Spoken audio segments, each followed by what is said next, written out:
సర్పంచ్ పదవి అయిపోయింది, ఇక నిజానికి నాకు సంబంధం లేదు అనే భావన ఉందా, లేదంటే ఇంకా ఏమైనా ఆలోచన ఉందా? సర్పంచ్ అయిపోయిన పదవి కోసం ఉద్యమకారుడిగా మీరే అభివృద్ధి అయిందని చెప్తున్నారు. మరి రాష్ట్రం ఏర్పడిన తర్వాత ఎలాంటి మార్పు జరగలేదు, ఉద్యోగాలు రాలేదు అని చెప్పేసి ఒక విమర్శలు జరిగింది. అందుకే ప్రభుత్వం మారింది అని చెప్తున్నారు. దానికి ఏం చెప్తారు? అంటే నేను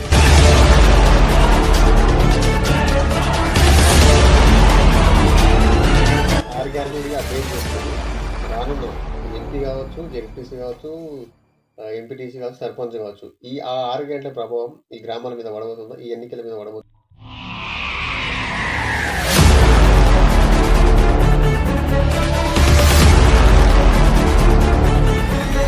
ఎమ్మెల్యే గారు ఈ ప్రాంతానికి ఎట్లా సమయం ఇచ్చారు, ఎలాంటి అభివృద్ధి చేశారు, మీ భావన?